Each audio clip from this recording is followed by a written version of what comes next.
Seja muito bem-vindo, é um prazer tê-lo aqui conosco. Mais uma parceria com a Elsevier Brasil. Eu vou só dar mais um tempinho, a gente vai se apresentando aqui, enquanto meu sobrinho, Dr. Wagner, estamos juntos, ó, já tem torcida da família. Aqui. Ah, família está em peso. Eu vou só dar mais um tempinho para o pessoal ir entrando, né? O Instagram vai chamando os seguidores da Elsevier, vai chamando seus seguidores também. Enquanto isso, vou me apresentar, que o pessoal já me conhece. Eu sou Vanessa Guarizi, eu sou gestora de conteúdo na Elsevier, sou formada em enfermagem pela Elsevier, pela Unifesp, fiz mestrado em Ciências da Saúde e em Neurologia na Unifesp, estou fazendo doutorado em cardio agora na Unifesp.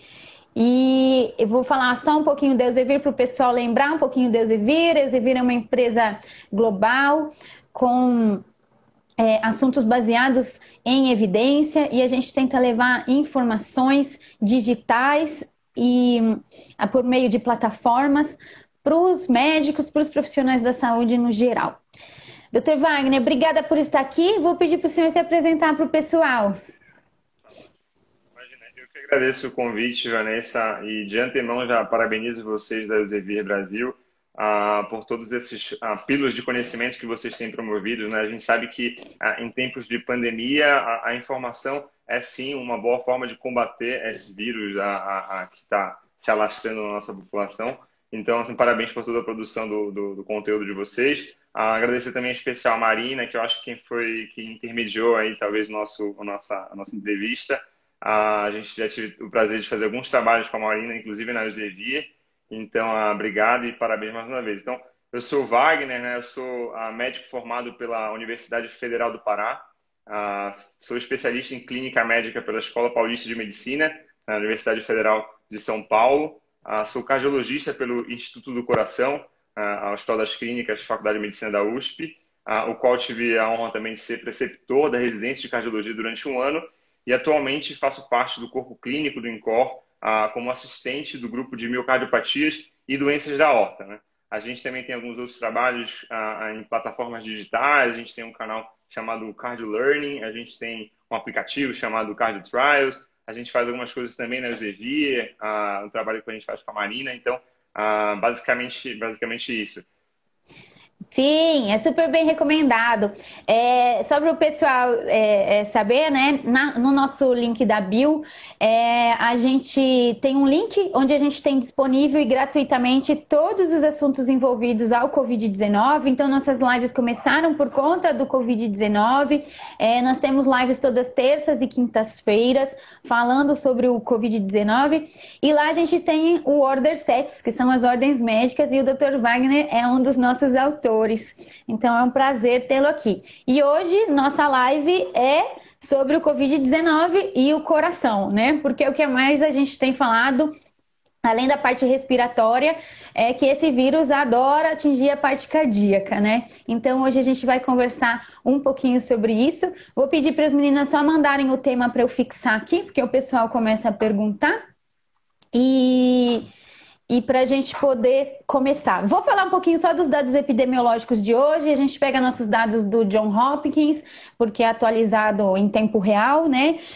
Segundo o fechamento de cada país. Então, hoje a gente tem mais de 4.413.000 casos no mundo todo, né? A gente ultrapassou esse número. O país que mais tem, mas também é o país que mais testa, é os Estados Unidos, que tem 1.400.000. E o Brasil hoje está fechando com 192.000 casos e um total de 13.276 mortes, né? Nossos números estão aumentando um pouco mais a cada dia, né? Vou aproveitar só esse gancho da epidemiologia. Como você está no Hospital das Clínicas e está no Foco, né, que é um dos hospitais referência a respeito disso, como estão os casos lá? Como é que está a ocupação dos leitos? O pessoal sempre quer saber um pouquinho sobre isso. Perfeito. Vanessa, assim, só aproveitando um gancho que você falou da parte epidemiológica, né? Um ponto que eu acho interessante a gente comentar é que, para que a gente tenha dados robustos e fidedignos, o ideal é que a gente fizesse bastantes testes, né? Os testes são essenciais para que a gente consiga, de fato, mapear quem são as pessoas contaminadas e, a partir daí, conseguir isolar essas pessoas para que a gente consiga diminuir a transmissibilidade desse vírus. Então, um ponto importante para que a gente possa combater, de fato, seria os testes em massa, né? E o que a gente sabe, na verdade, por exemplo, que o Brasil, uma pesquisa que saiu recentemente, dos países que tiveram vírus, o Brasil está ali pela posição 70, 68 dos países que menos testam, né? A gente testa algo em torno de 63 pessoas para cada 100 mil pessoas. O melhor país ali fica talvez os Estados Unidos e a Islândia, que tem ali algo em torno de 12 mil testes para cada 100 mil pessoas. Então a gente percebe que o Brasil, nesse sentido, a gente testa muito pouco. A gente perde para os nossos vizinhos aqui, como Argentina, Paraguai, Cuba, Chile. A gente fica à frente de países como, por exemplo, Nepal, a Índia, países como a Etiópia. Então, assim, esses dados, muito embora só que a gente tem, né, que para a gente poder fazer um parâmetro, eles são falhos e não expressam, de fato, talvez a realidade que a gente tenha. De fato, os números continuam crescendo, mas é um ponto que a gente fica preocupado porque a gente não consegue, de fato, mapear, localizar onde estão os focos para a gente conseguir podar, né? Para a gente conseguir isolar as pessoas e diminuir a transmissibilidade. Então, infelizmente, o Brasil ainda não está na maré dos países que mais testam, como os Estados Unidos, e isso nos faz ter uma taxa de transmissibilidade talvez um pouco alta. Sim, no HC, assim, eu trabalho eminentemente no INCOR, mas em vários outros hospitais, mas no INCOR a gente está, eu estou indo todos os dias, de domingo a domingo eu estou indo no INCOR, continuo trabalhando frequentemente nas minhas atividades com os residentes, atividades de assistencialismo com o paciente, e o HC, que é uma estrutura anexa, vamos dizer assim, o INCOR, o HC é o Instituto Central, que a gente tem vários institutos ao redor do HC, e o INCOR onde eu fico, mas a gente tem essa conversa livre com o HC, e a gente teve disponibilizado no começo da pandemia, Vanessa, cerca de 900 leitos que foram única e exclusivamente para pacientes Covid.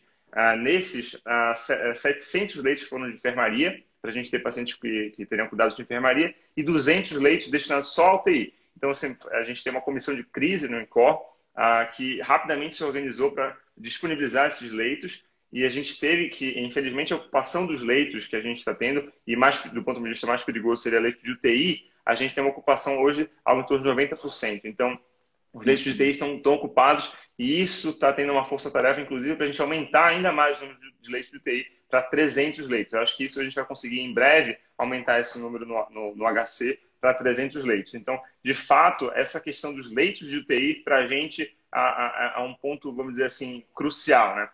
Só aproveitando esse gancho também de UTI, se eu estiver falando muito, você me interrompe, viu, Vanessa? Fique à vontade. Eu sou um pouco prolixo, mas nesse ponto de leitos de UTI, a gente sabe que o Brasil, Vanessa, tem mais ou menos aí uns 50 mil leitos de UTI, né? Desses, 28 mil leitos são associados à rede privada e algo em torno de 22 mil leitos estão associados ao SUS. E a gente vê assim, quando a gente fala em números de leitos per capita, de UTI, a gente tem aqui no Brasil uma média de 20 leitos para cada 100 mil habitantes, que inclusive pela OMS, a Organização Mundial de Saúde, ela considera esse um número satisfatório, né? A gente sabe que entre 10 e 30 leitos para cada 100 mil habitantes seria um número ok. Só que quando a gente avalia esse número nosso do Brasil de 20 leitos para cada 100 mil habitantes, que em teoria seria um número adequado, se a gente for de fato avaliar para além dos números, a gente percebe que não é tão real assim, porque a gente sabe que 60% desses leitos estão concentrados na região sudeste. Então, aqui a gente tem aí, então, em torno de uma média de 27 leitos para cada 100 mil pacientes. E quando a gente fala no norte, minha região onde eu nasci, a gente tem aí 9 leitos para cada 100 mil habitantes. Então, muito embora a gente tenha muito leito, muito leito não, a gente tem uma quantidade considerada boa pela OMS e até bem equiparada aos países internacionais. Se a gente for avaliar isso ao pé da letra, as diferenças regionais que a gente tem no nosso país, isso acaba sendo insatisfatório para outras regiões, né? Sim. Eu vou aproveitar de fazer duas perguntas a respeito disso. O que me preocupa muito, porque hoje a gente atingiu o lugar de sexto país com maior número de coronavírus. Isso porque nós somos um dos que menos testa, né?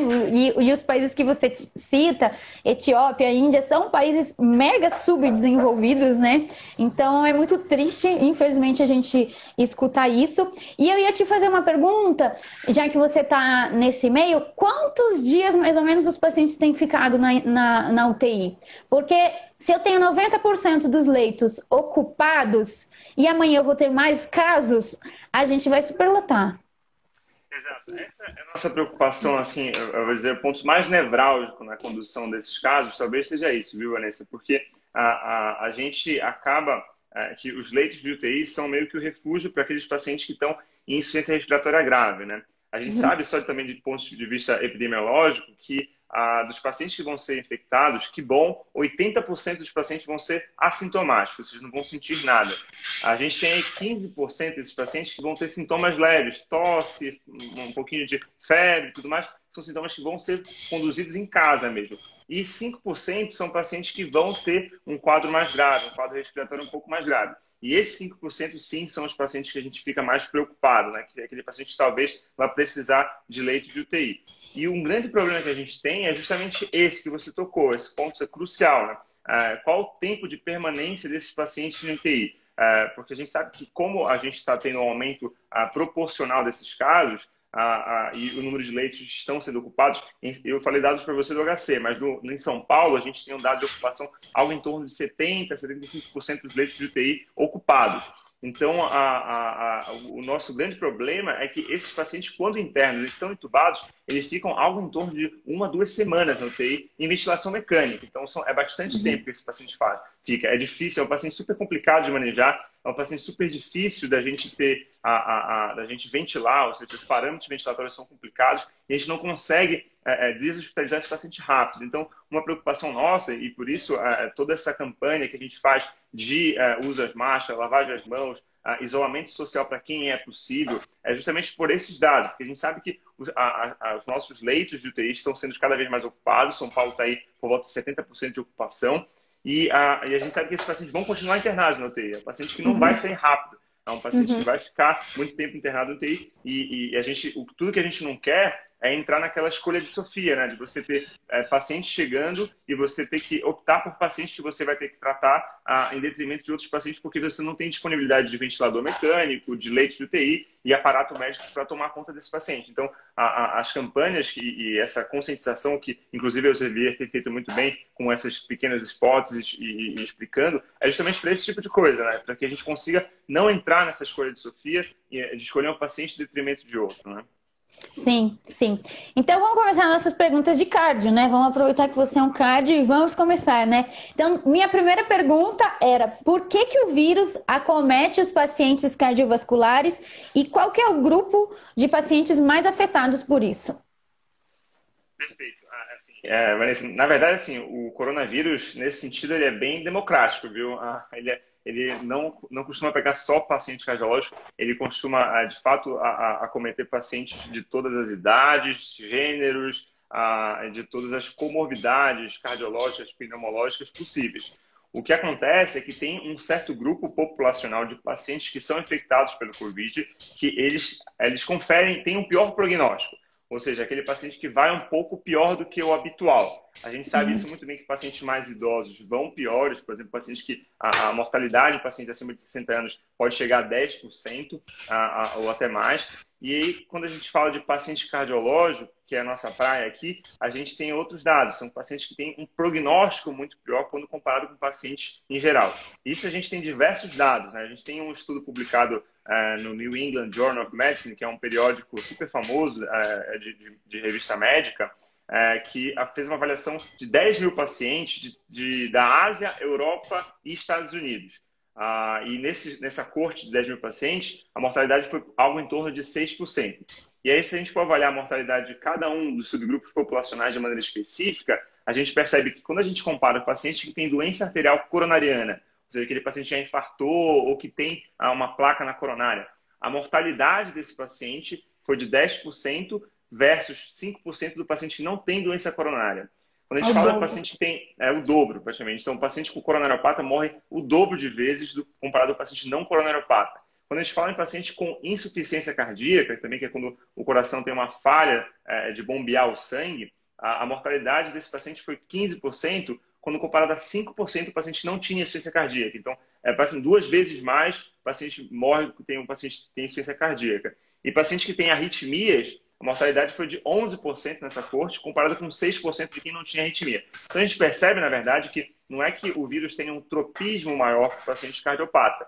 Não é isso. Ele é bem democrático. Mas o fato é que nos pacientes cardiopatas, ele tem um prognóstico pior. E esse, só trazendo para a nossa realidade, teve um estudo divulgado pelo Ministério da Saúde e publicado pela BBC, tem um pouco mais de 2 dias esse estudo. O duro de falar em pandemia, né, Vanessa, que a todo momento a gente já está desatualizado, né? A gente fala Sim, sim. Sim, mas e a gente vira referência, né? As pessoas acham que a gente sabe o tempo todo como que tá, né? Aí eu falo, não, vamos esperar o fim do dia para saber, né?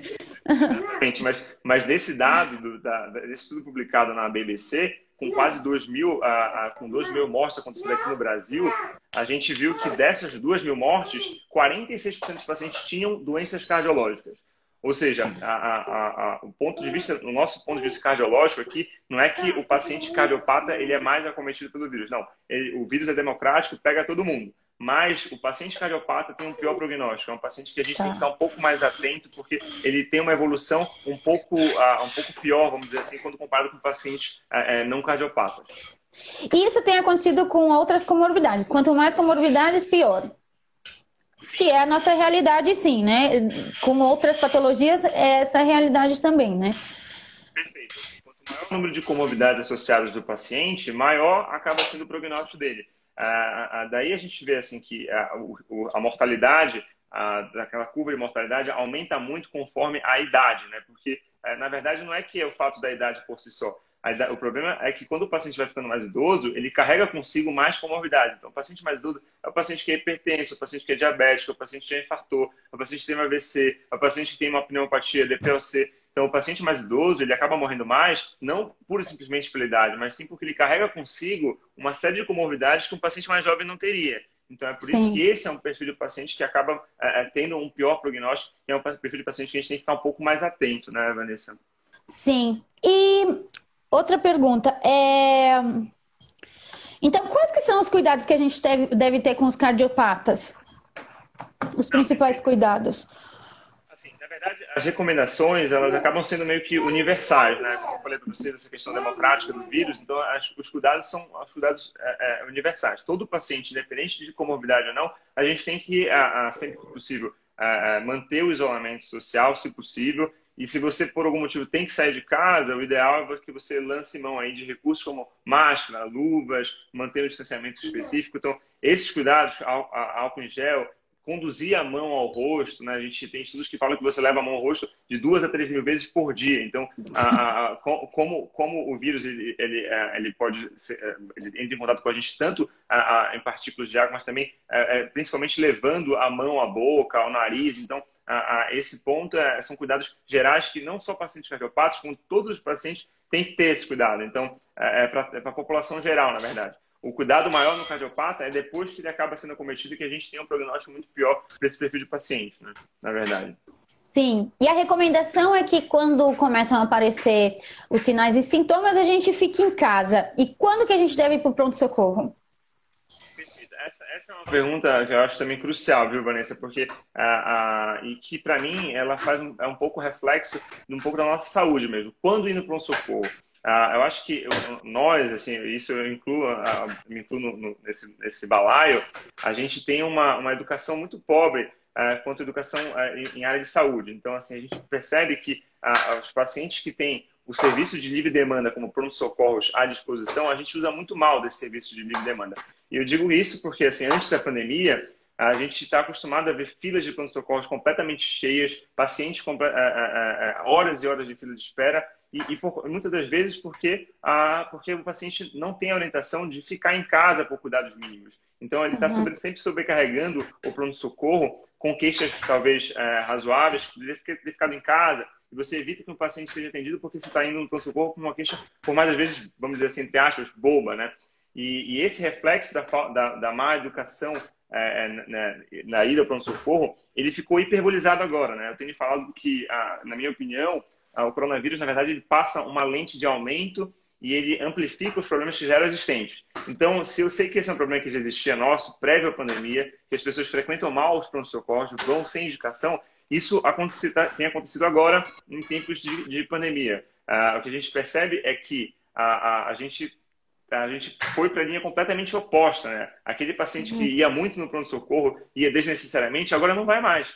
E qual é o reflexo disso, né? A gente tem estudos nos Estados Unidos que a taxa, por exemplo, de infarto, trazendo aqui para a parte cardiológica, a taxa de infarto aumentou 8 vezes nos Estados Unidos, infarto fora do hospital aumentou 8 vezes nos Estados Unidos, porque o paciente tem sintomas, dor no peito e fica em casa. A gente tem dados da Itália que a taxa de infarto em casa aumentou cerca de 60%. Então, assim, a gente percebe que as pessoas estão ficando em casa quando deveriam estar indo para o hospital. Então, você vê qual é o disparate. Antes, quando você tinha que ficar em casa, você ia para o hospital. Agora que você tem que ir, você não vai. Isso é reflexo de uma péssima educação, orientação de saúde que nossa população não tem. A gente não sabe dispor de um serviço de saúde efetivo, né? E o grande problema nesse sentido é esse, porque as doenças, a despeito da pandemia, com ou sem pandemia, as pessoas continuam infartando, as pessoas continuam descompensando suas doenças de base, hipertensão, tem emergência hipertensiva, continua tendo descompensação da insuficiência cardíaca. Então, assim, a despeito da parte de toda essa pandemia, as doenças cardiológicas continuam. E é por isso que a gente tem visto um número de aumento de infartos domiciliares, vamos dizer assim, fora do normal, em países, tanto na Itália, nos Estados Unidos, como aqui também no Brasil, aumento de cerca de 30%. Então, a orientação para o socorro é assim, paciente que está sentindo dor torácica, aquela dor, geralmente dor no peito, retroesternal, que é em queimação ou em aperto, que piora com esforço, melhora com repouso, que irradia para o braço esquerdo ou até mesmo direito, irradia para a mandíbula, esse paciente, com ou sem pandemia, tem que ir para o hospital. Ele não é um paciente para ficar em casa. O risco dele morrer infartando, via de regra, é até maior do que ele morrer por conta do Covid. Então, assim, esses pacientes que têm se resguardado em casa, a orientação, sim, é de ficar em casa, mas utilizar do sistema público de saúde e do sistema de rede privada com a cautela e parcimônia. Não é para ficar em casa o paciente está tendo dor torácica, dispneia, cansaço. Esses pacientes têm sim que continuar procurando pronto-socorro, porque acontece o dado que eu acabei de te colocar, né, Vanessa? O aumento das taxas de infarto domiciliar de 8 vezes, por exemplo, nos Estados Unidos. A gente morrendo em casa porque não vai no pronto-socorro com medo de se infectar. Então, esse bom senso, talvez, que a gente espera, é reflexo um pouco da falta de educação mesmo, de orientação mesmo, que é reflexo um pouco do nosso sistema de saúde, né? Eu acho que, como eu falei para você, é uma lente de aumento em problemas que já eram latentes, que ficam mais expressivos agora em tempos de pandemia. Eu sempre reforço aqui nas minhas lives, né, que tudo que a gente questiona, né, sobre o corona, tudo é novo, a gente não sabe ainda como vão acontecer as coisas, tudo é uma questão de bom senso, muitas vezes. E também fica uma dica aí que vale um estudo, uma pesquisa, uma tese de mestrado, que seja, sobre isso, que a gente é muito mal educado mesmo, né, no sentido de educação, né, de quando procurar, porque você me falando que é formado na Escola Paulista como eu, você deve ter passado pelo mesmo pronto-socorro que eu passei, e a gente sabe que lá era um filme, eu dizia que era um filme de terror ao vivo, assim, né, um Grey's Anatomy realmente, e que existiam os pacientes que muitas vezes a gente dispendia atenção por ele estar lá, e tinham outros que precisavam muito mais da gente, e a gente tinha que ficar fazendo opções do que ia fazer, e ficava todo mundo naquele corredor, naquele pronto-socorro, ostentando, esperando uma vaga ou alguma coisa, mas a gente via muito isso mesmo. E acho que é algo até para o Ministério da Saúde, para os meios que divulgam isso, né, fazer essa orientação para as pessoas, né, porque independente da classe social, acho que todo mundo tem que ter acesso a esse tipo de informação e a gente descarregar, né, não sobrecarregar esses nossos pronto-socorros que a gente bem sabe como que é no nosso serviço público, né. E eu acho que esse é um papel assim, muito grande, desculpa te interromper, Vanessa. Imagina. Talvez seja o papel da mídia mesmo, né? A mídia, ela tem esse papel que eu vejo de pessoas falando assim, não, que hoje em dia tem muita desinformação. Na verdade, eu acho que é o contrário, a gente tem muita informação, tem muitos veículos divulgando diversos tipos de informação. O que a gente tem, na verdade, é um problema de você, da captação dessas informações, da interpretação por parte dos ouvintes, dos seguidores, de como utilizar esses dados. Então, a gente tem muita informação, só que a gente tem que talvez guiar ali quais são aquelas que estão, de fato, com compromisso com a verdade, com preocupação com o próximo, né? Então, é uma época de muita informação, só que a gente tem que filtrar qual é aquela que talvez tenha maior benefício. Então, de fato, essa campanha de conscientização, acho que são de coisas como essa, por exemplo, que o Elsevier está propondo, de um bate-papo e divulgar isso depois por vias de redes sociais, são os jornais, Facebook, Instagram, enfim, tem diversas modalidades para tentar orientar e tentar alinhar esse tipo de conduta com nossos pacientes, né?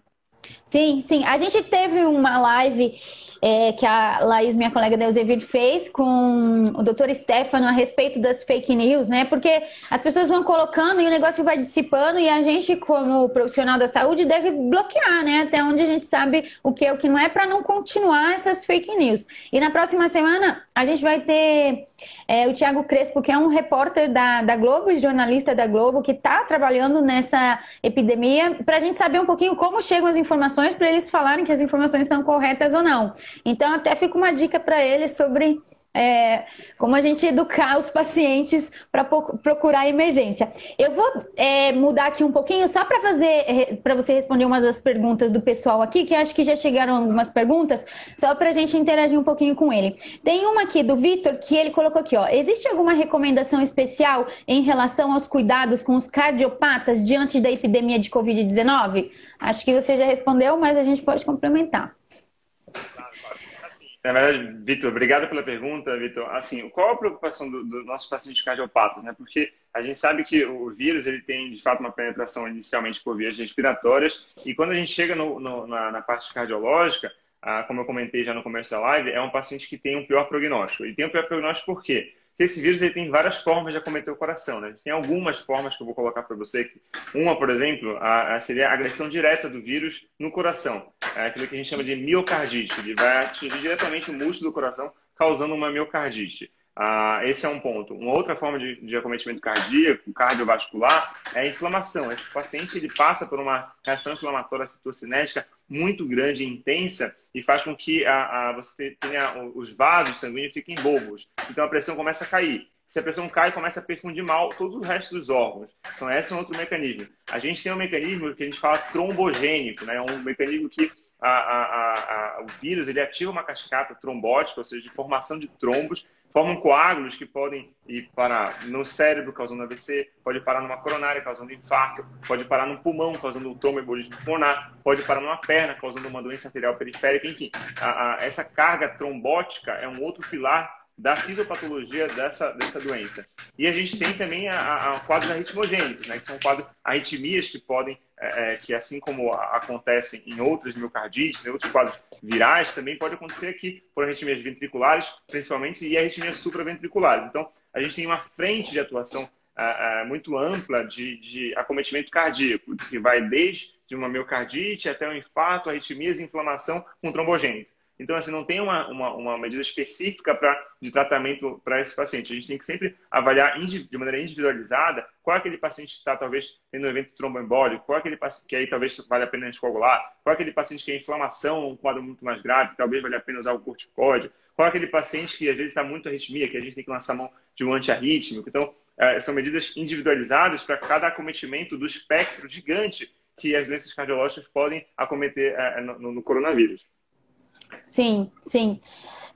Semana passada, já estou até perdida, a gente teve um neurologista que trabalha em pronto-socorro e ele falou bastante sobre isso, né? Assim, o tanto que agora a gente até está avançado nos protocolos de trombólise e outros protocolos que a gente tem no pronto-socorro, porque no começo era uma doença nova e ninguém sabia o que fazer, né? Então, talvez a mesma coisa aconteça na cardio, que algumas coisas, não, está interligado, mas tinha alguns pacientes que estavam AVCzando e a gente tratava como protocolo de AVC e, na verdade, era uma resposta tardia ao vírus, né? Então, a mesma coisa que acontece. Então, fazendo os protocolos que hoje, eu acho que deve estar da mesma maneira, né? Se o paciente chega infartando ou tem alguma outra característica cardiológica, acho que ele entra no protocolo de coronavírus para a gente ver o que está acontecendo, né? Porque a incidência não é tão pequena, mas também é importante a incidência que está tendo, né? Perfeito, exatamente isso. Aí temos outra pergunta aqui, deixa eu ver, chegaram várias, vamos ver aqui. Fernanda, tenho curiosidade, os profissionais que estão tratando no módulo para Covid, dentro do INCOR, estão exclusivos para o bloco? Só cuida de pacientes com Covid? Sim, diga, doutor. Perfeito. Então, assim, como é que a gente tem funcionado lá no INCOR/HC, né? A gente tem o HC, que é o Hospital Central, o Instituto Central ali, a gente tem um centro específico de Covid. Então, todos os pacientes com Covid positivo, em teoria, vão ser destinados ao HC. Naturalmente, a gente acaba, como o INCOR também é um hospital gigante, a gente tem recebido muitos pacientes, a gente está tendo que se adequar também nessa nova onda agora dentro do INCOR. Então, só para você ter uma ideia, Vanessa, o que a gente teve que fazer no INCOR? Para que o HC pudesse receber só pacientes Covid, a gente migrou diversos institutos para dentro do INCOR. Então, tem pessoal da cirurgia, tem pessoal do trauma. O INCOR está abrigando todas essas outras subespecialidades para que o HC fique disponível só para pacientes Covid. Só que, naturalmente, a gente tem casos também de Covid que acabam acontecendo no INCOR. Então, a gente estruturou no INCOR uma estrutura seguinte. A gente tem um andar do INCOR reservado só para pacientes de Covid. Então, todo paciente que está nas nossas enfermarias com algum problema, com alguma suspeita de Covid, a gente imediatamente leva esse paciente para um andar suspeita de Covid e ele fica ali como se fosse uma zona de triagem. Aí a gente pede os testes, coleta os exames, fechou positivo, a gente manda ele para o HC. Não fechou positivo, a gente volta ele ao destino da sua enfermaria de origem. A demanda tem ficado tão grande que a gente também está lançando mão atualmente de uma semi-intensiva, UTI, de pacientes Covid no INCOR também. Então, por mais vezes, quando a gente não consegue mandar para o HC algum paciente, por algum motivo, a gente acaba destinando para uma UTI específica do INCOR. No começo, quando o professor Fábio Jatene deu alguns depoimentos, ele lançou que o INCOR seria referência, né, frente a isso. E aí eu sei que os pacientes estavam indo primeiro para o INCOR, depois para o HC. E aí começaram essas patologias cardíacas e no INCOR você tem também os pacientes transplantados. Então o transplantado, além de ser transplantado, ter Covid, as condições dele pioravam muito. E como eu sei que a taxa de leitos estava bem apertada, vocês estavam trabalhando à base de trocas, né? Então eu te dou um Covid e você me traz outro, porque tinha que misturar isso porque não tinha leito para todo mundo, né? Assim, na verdade, no INCOR que a gente tem feito, Vanessa, a gente acabou suspendendo grande parte das cirurgias, transplantes cardíacos, cirurgias de aorta, cirurgias de valvopatias, cirurgias de coronária. Essas cirurgias foram suspensas, as eletivas, no caso. A gente tem reservado para cirurgias de emergência, ou seja, aquele paciente que teve uma dissecção aguda de aorta, que não tem como esperar assim operar de toda forma, paciente que por algum motivo teve um infarto mais complicado, que a gente teve que levar para cirurgia, ou então paciente com uma valvopatia muito importante descompensada que teve que operar. Então a gente tem reservado para a cirurgia casos de emergência. Os casos mais eletivos, a gente tem tentado sempre postergar e adiar essa cirurgia justamente para não expor o paciente ao risco de ser infectado. Mesmo porque a infectividade entre os profissionais de saúde é grande, né? Eu vi que você já fez uma live sobre isso e a gente tem muitos profissionais de saúde se infectando e não só se infectando, sendo vetor de infecção para outros pacientes que antes não estavam. Então, a gente tem tentado ao mínimo expor esses pacientes ao risco de infecção, né? Por isso a gente está resguardando só para cirurgias eletivas, de emergência, perdão, nesse momento. Vou aproveitar e fazer uma pergunta aqui que as pessoas querem saber muito sempre, que na verdade aqui, o pessoal está usando muito protocolo aqui, né, de hidroxicloroquina e azitromicina, né? E aí nós até vimos pessoas públicas falando a respeito disso, que a hidroxicloroquina faz arritmia cardíaca, que ela causa a síndrome do QT longo, é o que tem falado. Tem acontecido isso mesmo? Como é que tem sido os casos? A gente usa hidroxicloroquina, os casos de arritmias estão mais elevados por conta disso? Como é que tem sido os casos? Me fala um pouco sobre isso. Então, assim, primeiro, né, falando essa parte do tratamento, hidroxicloroquina, azitromicina, Vanessa, o que a gente sabe é que até o momento não existe nenhum tratamento específico para o vírus. Nenhum tratamento específico, ou seja, todas as medicações que a gente usa são tentativas heróicas, vamos dizer assim, anedóticas, de tentar à beira-leito do paciente que está piorando, da gente tentar fazer com que ele melhore. Então, são tentativas que, basicamente, observacionais e experimentais que a gente viu que aconteceram em outros países, especialmente não no Brasil, né? Na China, enfim. A gente teve dados por estudos observacionais que talvez algumas medicações tiveram um resultado positivo. Então, a partir disso, como a gente não tem nenhum tratamento específico, lançou-se uma luz de que talvez pudesse ser alguma medicação específica e salvadora para esse vírus. Mas o que a gente sabe do ponto de vista científico e técnico, Vanessa, e isso é importante a gente deixar bem claro, é que não tem nenhum tratamento, até o momento, nenhum tratamento específico para o vírus. O que a gente faz é uma série de outras medicações que a gente vai tentando combinar, desde medicações antibacterianas, antirretrovirais, imunomoduladores, para que a gente possa tentar, de uma tentativa quase que heróica, dar um suporte de vida no paciente num quadro que a gente não conhece tão bem. Então, esse é o primeiro ponto, não tem nenhum tratamento específico. E a gente vê isso a partir de vários protocolos, como você falou, e tem diversos protocolos.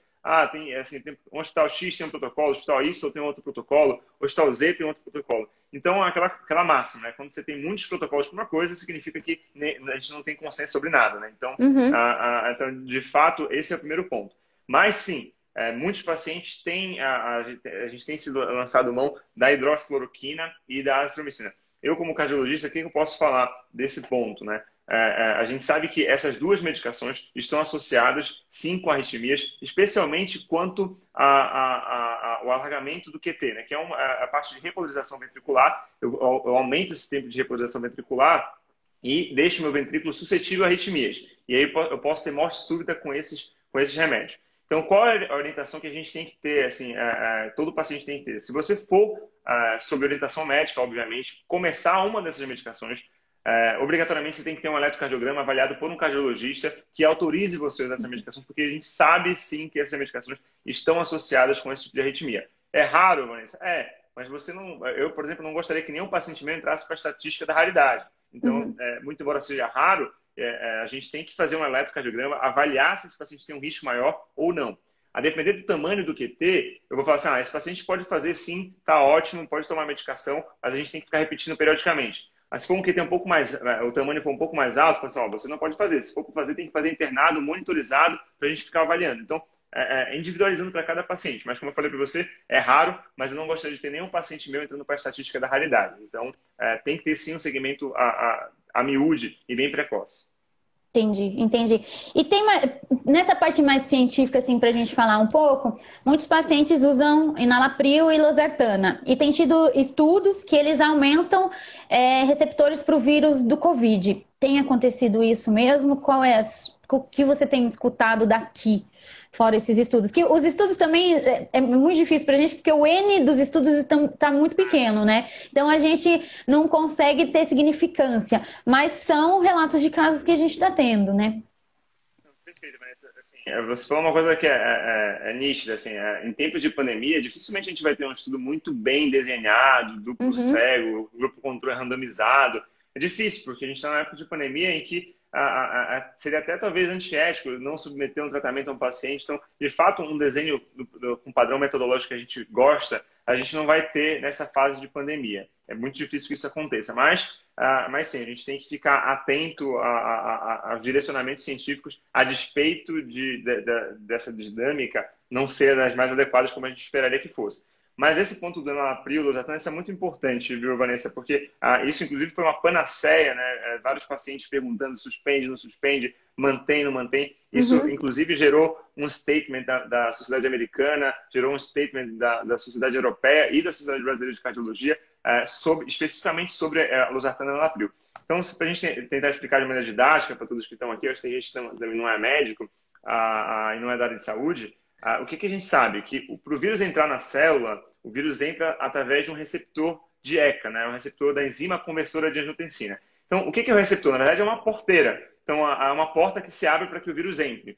E os pacientes que usam losartana e enalapril, essa classe de medicação, que são as dos IECAs e BRAS, postulou-se que por você inibir essa ECA, que é essa enzima, você teria um aumento da produção e teria mais receptores da ECA, ou seja, você teria mais portas para o vírus entrar.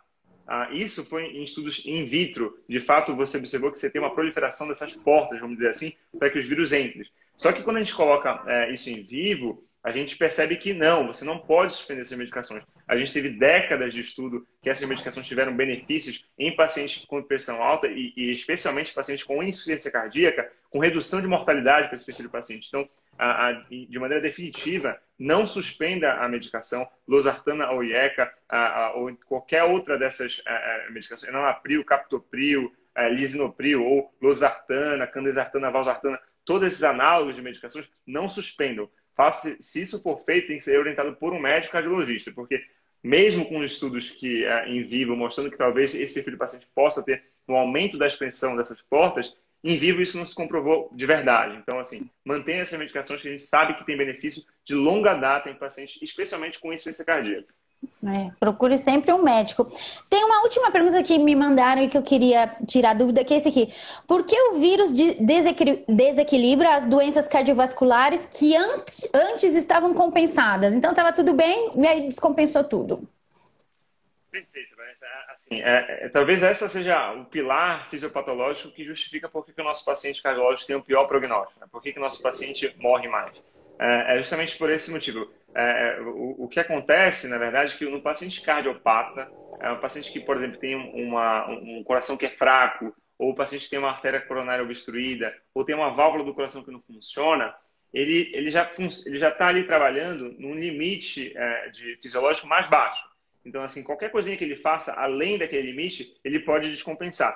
E o que acontece quando você é infectado por um vírus como esse, que tem uma baita reação inflamatória, você aumenta muito a demanda metabólica do organismo. Então, aquele paciente já estava ali meio que na trave, sem muita reserva para poder continuar mantendo suas funções fisiológicas. A partir do momento que ele tem uma infecção do vírus, que ele aumenta muito a inflamação, tem uma cascata trombogênica, é um paciente que vai precisar ser ventilado, entubado, aquele equilíbrio que estava ali na corda bamba, ele descompensa. Então, é um paciente que não consegue aumentar muito a reserva. Então, são pacientes que não têm reserva. É diferente, por exemplo, do paciente jovem, que não tem nenhuma doença cardiológica. Esse paciente, quando ele se infecta, ele tem muita reserva, ele consegue suprir para além das capacidades fisiológicas. Agora, um paciente cardiopata, que já trabalha com valores mais baixos para manter a sua demanda metabólica, a partir do momento que você tem uma infecção como essa, isso descompensa e a gente tem que ficar ali correndo, lutando nadando contra a corrente para que a gente consiga manter esse paciente no eixo e ele não descompense tanto para não curvar a linha das mortalidades. Então, é por isso que esse, de fato, é um paciente mais grave, é um paciente que a gente tem muita atenção. Inclusive, temos uma UTI no HC especificamente para cardio-Covid, uma UTI só de pacientes cardiopatas que têm Covid justamente por conta disso, porque a gente sabe que é o paciente que mais morre, a gente sabe que é o paciente que mais complica, e a gente sabe que é o paciente mais difícil de lidar no dia a dia, né? Então fica a dica pro pessoal, que eu sei que as meninas colocaram os pais para assistirem aqui, porque tem muitos pais que são grupo de risco e não estão acreditando muito que podem pegar a doença. Então esse que é o problema, os cardiopatas têm um prognóstico muito pior. Então fica a dica, vamos ficar em casa, né, quem puder. Vou voltar aqui um pouquinho para as perguntas, que surgiram muitas perguntas. Já vou te falar que já foram 45 minutos da nossa live. A gente está indo para a parte final da nossa live, super gostoso estar conversando com você. O pessoal fica até triste quando a gente está terminando. Mas tem aqui mais uma pergunta que era da Fernanda. Se houve um aumento da quantidade de infartos por conta do coronavírus? Cadê a blusa desse pijama aqui? Tem uma participação especial, Vanessa? Tem uma participação especial. Legal, que legal. A gente tem o tal do home office, né? E a gente passa alguns apertos. Eu tenho uma filha de 4 anos e aí ela pegou meu carimbo, carimbou a casa inteira. Eu só tô olhando aqui o que eu vou ter que limpar depois, né? Mas vamos lá, então. Na questão do infarto, né? Como eu falei daqueles dados epidemiológicos, a gente aumentou muito a taxa de infartos domiciliares, por aquilo que a gente já conversou extensamente, né, que é o fato do paciente não procurar o pronto-socorro, mas a gente tem sim, em pacientes infectados por Covid muito grave, como a gente tem uma das vias fisiopatológicas de atuação desse vírus é a trombogênese, a gente pode sim ter maiores eventos de infarto, porque o paciente promove trombos que podem parar na coronária. A gente não tem isso em dados muito robustos ainda, estudos para a gente falar sobre isso, mas na prática a gente vê sim que esses pacientes descompensam mais e sim eles são pacientes que podem infartar. Em dados numéricos, não tem esse dado específico para te passar, porque a gente não tem uma corte muito fidedigna para passar isso, mas sim, a gente pode estar mais associado com o quadro de infarto, sim. Então, respondida essa pergunta.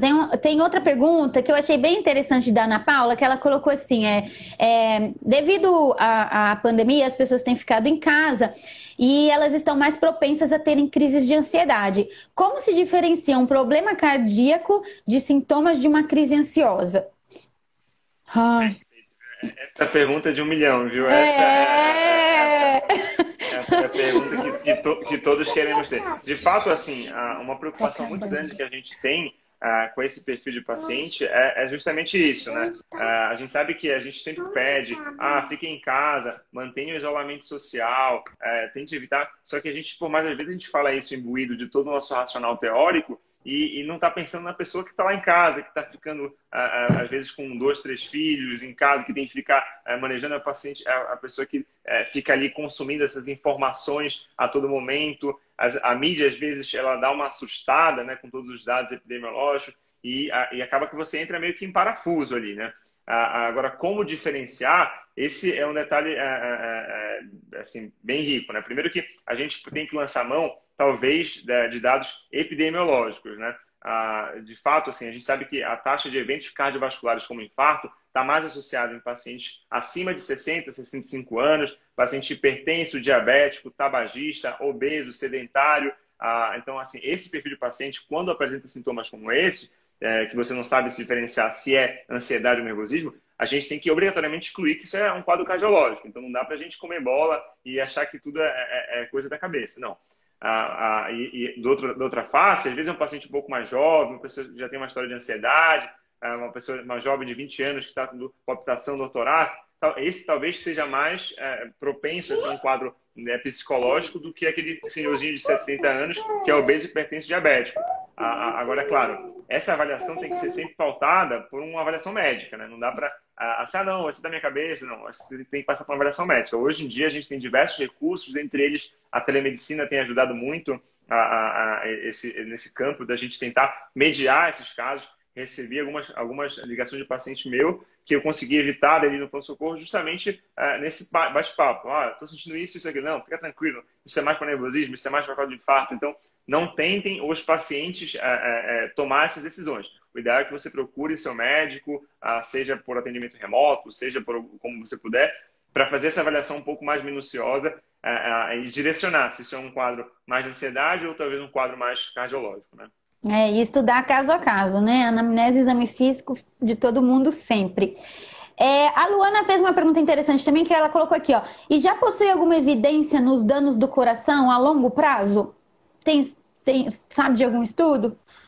Então, assim, a gente tem alguns estudos, alguns relatos de casos, principalmente publicados no JAMA Cardiology, no European Heart Journal e no New England. São casos anedóticos de miocardite por Covid. A gente não tem segmento de longo prazo porque a gente não teve tempo para seguir esses pacientes ainda.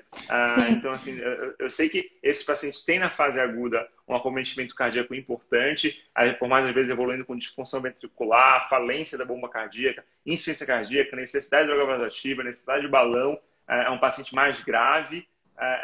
No segmento, a gente não tem ainda para falar se ele vai melhor ou pior, se vai remodelar, se o ventrículo vai voltar a bater normal. Isso são dados que eu também, como você que perguntou, aguardo ansiosamente para a gente poder ver para onde que esse paciente vai. Mas a gente não tem esses dados de segmento porque é muito recente, né, ainda. A gente tem aí, no final de dezembro, temos 4, 5 meses ainda. Então, a gente não tem ainda esse segmento de longo prazo desses pacientes.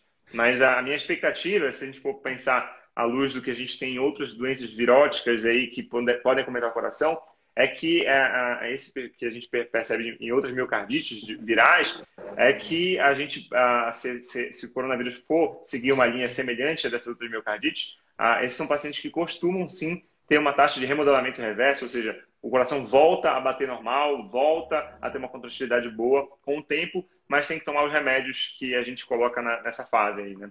Mas se for seguir um comportamento parecido com as outras miocardites, a expectativa é que o coração volte a se recuperar sim. Legal, bacana. Outra pergunta da Fernanda é aqui, ó. Sabemos que uma grande gama de doenças cardíacas são silenciosas e a pessoa passa anos sem saber que tem. Aumentou muito o número de pacientes cardíacos que descobriu depois que estava com Covid?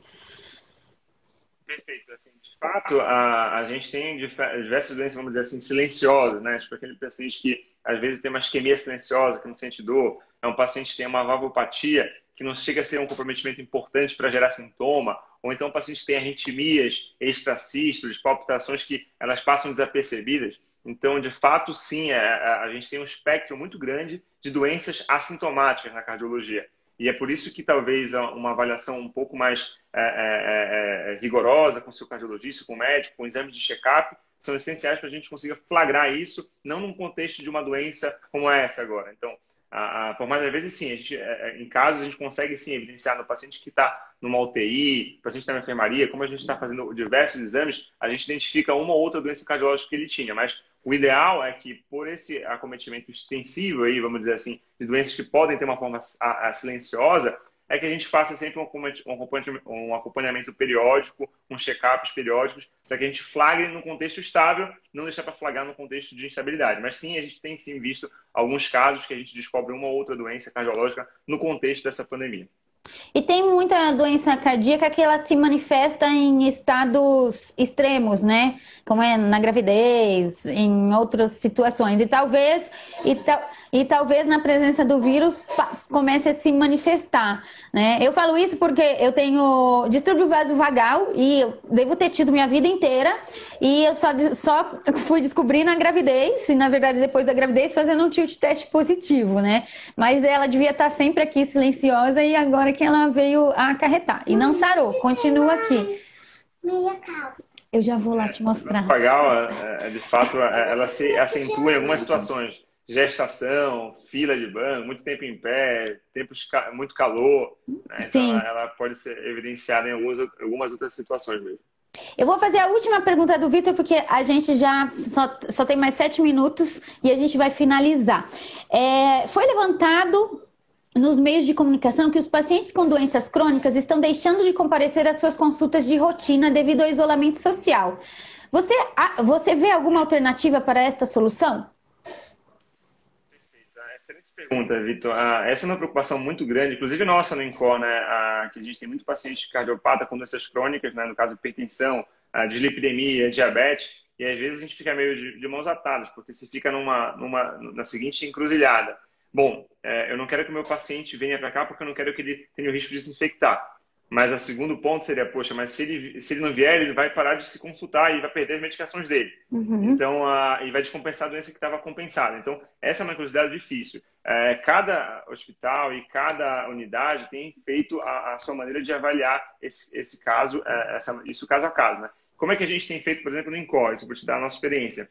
A gente conseguiu fazer o seguinte, a gente tem ligado para boa parte dos pacientes, feito uma consulta por telemedicina, até por mais vezes até com acompanhamento audiovisual, perguntado se o paciente está estável, se está tudo certo, se as doenças crônicas estão estáveis. Em estando estáveis, a gente fala assim, poxa, que bom que você está estável, então fique na sua casa. Fala, doutor, mas é minhas medicações. A gente consegue entrar pelo sistema, liberar e encaminhar as receitas via e-mail. Então, o paciente não fica desassistido porque a gente consegue encaminhar as medicações desse paciente. Agora, se a gente está fazendo atendimento por telemedicina no ambulatório, o paciente está cansado, está muito dispineico, né? É um paciente que eu não consigo manejar via telemedicina, eu falo assim, olha, infelizmente, eu não gostaria de ter que expor você ao risco de vir no hospital, mas você precisa vir no hospital e a gente precisa fazer uma avaliação sua mais próxima. A telemedicina, Vanessa, ela consegue aí talvez albergar quase 80% de todos os casos que chegam para a gente. A gente consegue ter uma taxa de resolutibilidade muito grande. Os 80% dos casos a gente consegue resolver. Agora, tem 20% dos casos que a gente não consegue. Então, uma opção que o INCOR conseguiu foi essa. A gente liga para os pacientes estão estáveis, a gente libera a receita e ele pega tudo em casa, recebe por em casa via e-mail. Queria te agradecer imensamente, Dr. Wagner. Espero que passando essa pandemia, que parece que ainda não vai ser breve, que a gente possa se conhecer. Foi muito rico tudo que a gente falou aqui, as pessoas estavam super interessadas, né? Desejo boa sorte para você nessa jornada frente à pandemia que está tendo, você que está convivendo diariamente com esses pacientes, então te desejo muita sorte para você se cuidar, ficar bem, e queria que você deixasse uma mensagem final para as pessoas que estão nos ouvindo. Eu que agradeço a você e toda a equipe da Elsevier. especialmente a Marina, o qual a gente tem um convívio muito longevo aí, com vários projetos e muitas coisas que a gente conseguiu fazer juntos. Obrigado pelo convite e parabéns pelo que vocês têm feito aí, essa orientação nesse tempo de pandemia. Como eu falei para vocês, a orientação é uma forma de tratar também. Você disponibilizar bons recursos audiovisuais é uma forma de você poder conduzir essa pandemia. Então, parabéns a todos vocês. Bom, assim, na verdade, a mensagem final, a minha impressão, Vanessa, é que, como eu disse para você, o coronavírus ele passou uma lente de aumento em problemas que estavam latentes aí na sociedade, né? Desde problemas de serviço de saúde, desigualdades do acesso à saúde do ponto de vista social, desigualdades interregionais, uma região tem um pouco mais acesso, outra tem menos acesso, e isso ficou muito evidente com essa lupa de aumento que o coronavírus nos expôs. Então, na verdade, a minha expectativa é que, passado tudo isso, a gente adquira essa lição e consiga equalizar um pouco mais a saúde dos diversos componentes para que as pessoas consigam ter um acesso irrestrito e igualitário em todas as áreas do nosso país. E de mensagem é o seguinte, isso vai passar, não tenho dúvida que isso vai passar. E a gente vai continuar aqui. Então, força a todos. Para quem pode, mantenha as orientações de ficar em casa. Se tiver que sair estritamente, sair, usar máscara, cuidados com limpeza e higienização das mãos, evitar contato das mãos ao rosto. E força a todos que em breve a gente vai ter passado por isso nesses tempos ruins. Tá certo, ficou a mensagem do Dr. Wagner. Muito obrigada, Dr. Wagner. Logo mais a gente se fala novamente. Tchau, Abraço tchau. a todos. Tchau, tchau.